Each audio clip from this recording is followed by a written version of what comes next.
Hi ಎಲ್ರಿಗೂ ನಮಸ್ಕಾರ. ಹೇಗಿದ್ದೀರಾ? ಎಲ್ಲರೂ ಚೆನ್ನಾಗಿದ್ದೀರಾ ಅಂದ್ಕೊಳ್ತೀನಿ. Welcome back Kanishka logs.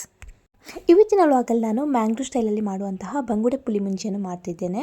ಹಾಗಿದ್ರೆ ಬನ್ನಿ ಹೇಗೆ ಮಾಡೋದಂತ ನೋಡೋಣ. ಸ್ಟವ್ ಮೇಲೆ ಒಂದು ಪ್ಯಾನ್ ಇಟ್ಕೊಂಡು ಪ್ಯಾನ್ ಸ್ವಲ್ಪ ಕಾದ್ಮೇಲೆ ಅದಕ್ಕೆ ಸ್ವಲ್ಪ ಆಯಿಲ್ ಹಾಕಿ ಆಮೇಲೆ ಅದಕ್ಕೆ ಬ್ಯಾಡಗಿ ಮೆಣಸನ್ನ ಹಾಕಿ ಚೆನ್ನಾಗಿ ಫ್ರೈ ಮಾಡ್ಕೊಳ್ಳಿ. ನೋಡಿ ಮೆಣಸು ತುಂಬ ಕಾದಿದೆ, ತುಂಬ ಚೆನ್ನಾಗಿ ಬಂದಿದೆ. ಇವಾಗ ಅದನ್ನೊಂದು ಪ್ಲೇಟಿಗೆ ಎತ್ತಿಟ್ಕೊಳ್ಳಿ.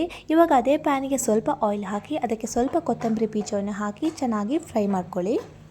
ಕೊತ್ತಂಬರಿ ಬೀಜ ಸ್ವಲ್ಪ ಕಾದ್ಮೇಲೆ ಅದಕ್ಕೆ ಸ್ವಲ್ಪ ಜೀರಿಗೆಯನ್ನು ಹಾಕಿ ಎರಡನ್ನು ಕೂಡ ಒಟ್ಟಿಗೆ ಫ್ರೈ ಮಾಡ್ಕೊಳ್ಳಿ. ಚೆನ್ನಾಗಿ ಫ್ರೈ ಆಗಬೇಕಿದು. ತುಂಬ ಚೆನ್ನಾಗಿ ಫ್ರೈ ಆದ್ರೇ ನಮಗೆ ಸಾಂಬಾರು ಕೂಡ ತುಂಬ ಚೆನ್ನಾಗಿ ಬರುತ್ತೆ.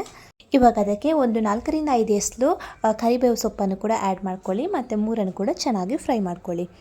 ಇವಾಗ ನಾನು ಈ ಫ್ರೈ ಮಾಡಿದ ಮಸಾಲೆಗಳನ್ನೆಲ್ಲ ಒಂದು ಮಿಕ್ಸಿ ಜಾರಿಗೆ ಹಾಕ್ತಿದ್ದೇನೆ. ಇದಕ್ಕೆ ನಾನು ಒಂದು 4ರಿಂದ 5 ಬೆಳ್ಳುಳ್ಳಿ ಎಸಳು ಹಾಗೂ ಒಂದು ಹಿಡಿಯಷ್ಟು ಹುಣಸೆ ಹಣ್ಣನ್ನು ಕೂಡ ಆ್ಯಡ್ ಮಾಡ್ತಿದ್ದೇನೆ. ಫೈನಲ್ ಆಗಿ ಇದಕ್ಕೆ ನಾನು ಒಂದು ಸ್ಪೂನ್ ಬೇಡ, ಒಂದು ಹಾಫ್ ಸ್ಪೂನ್ನಷ್ಟು ಅರಿಶಿನ ಹುಡಿಯನ್ನು ಕೂಡ ಇದಕ್ಕೆ ಆ್ಯಡ್ ಮಾಡ್ತಿದ್ದೇನೆ.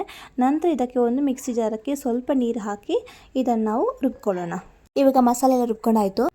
ಇವಾಗ ನಾನು ಒಂದೆರಡು ಹಸಿಮೆಣಸಿನಕಾಯಿ ಹಾಗೂ ಒಂದು ಅರ್ಧ ಟೊಮೆಟೊ ಹಾಗೂ ಒಂದು ಅರ್ಧದಷ್ಟು ಈರುಳ್ಳಿ ಹಾಗೆ ಒಂದು ಹಿಡಿಯಷ್ಟು ಶುಂಠಿ ಹಾಗೂ ಒಂದು ಸ್ವಲ್ಪ ಬೆಳ್ಳುಳ್ಳಿ ಇದನ್ನೆಲ್ಲ ನಾನು ಕಟ್ ಮಾಡಿ ಇಟ್ಕೊಂಡಿದ್ದೇನೆ. ಇವಾಗ ನಾನೊಂದು ಅದೇ ಪ್ಯಾನಿಗೆ ಸ್ವಲ್ಪ ಆಯಿಲ್ ಹಾಕಿ ಅದು ಸ್ವಲ್ಪ ಕಾದ್ಮೇಲೆ ಅದಕ್ಕೆ ಇಂಗ್ರೀಡಿಯೆಂಟ್ಸ್ ಎಲ್ಲ ಹಾಕ್ತಿದ್ದೇನೆ. ಇದೆಲ್ಲ ಇವಾಗ ಚೆನ್ನಾಗಿ ಫ್ರೈ ಆಗಬೇಕು. ತುಂಬ ಚೆನ್ನಾಗಿ ಫ್ರೈ ಆದ್ರೇ ನಮಗೆ ರುಚಿ ಕೂಡ ಚೆನ್ನಾಗಿ ಬರುತ್ತೆ. ಇವಾಗ ನೋಡಿ ಇದೆಲ್ಲ ಅಂದರೆ ಕಲರ್ ಚೇಂಜ್ ಆಗಿದೆ, ತುಂಬ ಚೆನ್ನಾಗಿ ಫ್ರೈ ಆಗಿದೆ. ಇದಾದಮೇಲೆ ನಾವು ಆವಾಗಲೇ ರೆಡಿ ಮಾಡಿಕೊಂಡಿರುವ ಮಸಾಲವನ್ನು ಇದಕ್ಕೆ ಇವಾಗ ಆ್ಯಡ್ ಮಾಡಿಕೊಳ್ಬೇಕು. ಆಮೇಲೆ ಆವಾಗಲೇ ನಾವು ಕಟ್ ಮಾಡಿಕೊಂಡಿರುವಂತಹ ಒಂದು ಅರ್ಧ ಟೊಮೆಟೊನು ಕೂಡ ಇದಕ್ಕೆ ಹಾಕಬೇಕು. ಮಸಾಲ ಹಾಕಿದ ಮೇಲೆ ಟೊಮೆಟೊನು ಹಾಕಿದರೆ ರುಚಿ ಕೂಡ ಒಂಥರ ಚೆನ್ನಾಗಿರುತ್ತೆ. ಇವಾಗ ಇದಕ್ಕೆ ನಾವು ರುಚಿಗೆ ಎಷ್ಟು ಬೇಕೋ ಅಷ್ಟು ಸಾಲ್ಟನ್ನು ಕೂಡ ಆ್ಯಡ್ ಮಾಡ್ಕೊಳ್ಬೇಕು. ನಂತರ ಇದನ್ನೆಲ್ಲ ಚೆನ್ನಾಗಿ ಮಿಕ್ಸ್ ಮಾಡ್ಕೊಳ್ಬೇಕು. ಇದೊಂದು ಕುದಿ ಬರಬೇಕು, ಅಂದರೆ ಗ್ಯಾಸನ್ನೊಂದು ಸ್ಲೋ ಫ್ಲೇಮಲ್ಲಿ ಇಟ್ಕೊಂಡು ಇದನ್ನು ನಾವು ಕ್ಲೋಸ್ ಮಾಡಬೇಕು. ಇದು ಸ್ಲೋವಾಗಿ ಬೇಯಬೇಕು. ಇವಾಗ ನೋಡಿ ಮಸಾಲೆ ಎಲ್ಲ ತುಂಬ ಚೆನ್ನಾಗಿ ಬೆಂದಿದೆ. ಇವಾಗ ನಾವು ಇದನ್ನೆಲ್ಲ ಚೆನ್ನಾಗಿ ಒಂದ್ಸಲ ಮಿಕ್ಸ್ ಮಾಡಿಕೊಂಡು ನಂತರ ಅದೇ ಮಿಕ್ಸಿ ಜಾರಿಗೆ ನಾವೀಗ ಮಸಾಲೆ ರುಬ್ಕೊಂಡ್ವಲ್ಲ ಅದೇ ಮಿಕ್ಸಿ ಜಾರಿಗೆ ಸ್ವಲ್ಪ ನೀರನ್ನು ಹಾಕಿ ಮತ್ತು ಇದೇ ಪ್ಯಾನ್ಗೆ ಹಾಕಬೇಕು. ಮತ್ತು ಒಂದು ಸಲ ಚೆನ್ನಾಗಿ ಅದನ್ನು ತಿರುಗಿಸ್ಬೇಕು. ಆಮೇಲೆ ನೀವು ಒಂದು ಸಲ ಉಪ್ಪೆಲ್ಲ ನೋಡ್ಕೊಳ್ಳಿ, ಅಂದರೆ ಉಪ್ಪು ನೋಡ್ಕೊಳ್ಳಿ. ಆಮೇಲೆ ಫಿಶ್ ಹಾಕಿದ್ಮೇಲೆ ಉಪ್ಪು ಹಾಕ್ಲಿಕ್ಕೆ ಆಗೋದಿಲ್ಲ, ಚೆನ್ನಾಗಿರಲ್ಲ. ಇದೊಂದು ಸಲ ಚೆನ್ನಾಗಿ ಕುದಿ ಬರಬೇಕು. ಈ ಥರ ಕುದಿ ಬಂದಮೇಲೆ ನಾವು ಆವಾಗಲೇ ಫಿಶ್ ರೆಡಿ ಮಾಡ್ಕೊಂಡಿದ್ನಲ್ಲ ಅದನ್ನೆಲ್ಲ ಚೆನ್ನಾಗಿ ಹಾಕಬೇಕು.